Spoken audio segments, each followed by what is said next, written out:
وہ تحریر میں نے اس لیے لکھ دی تاکہ سب لوگ اس پر دستخط کر لیں. آپ کا فی الحال جو معاملہ ہے وہ اختلاف ہی نہ رہنے پائے.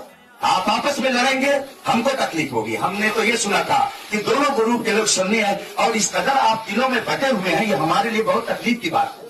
کل تک آپ کو معلوم ہے, آپ یوٹیوب پہ جا کے دیکھیے, میں نے غیر مقلدوں سے مناظرہ کیا, 3 گھنٹے تک وہ پریشان رہے اور شرک کی تعریف نہیں کر پائے.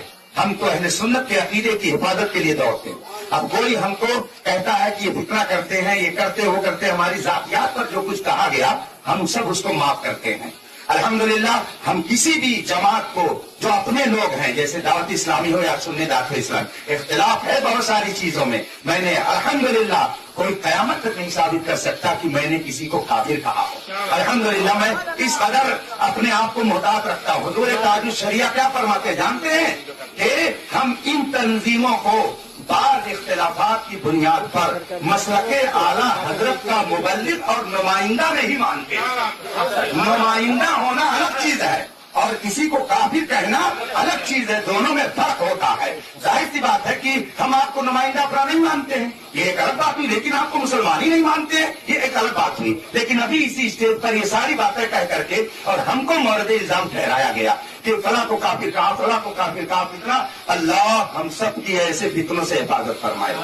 میرے بھائیوں, آپ لوگ مسلمان سنی صحیح عقیدہ, سب لوگ اعلیٰ حضرت حضور صدر مجاہد ملت رحمۃ اللہ علیہ کے ماننے والے ہیں.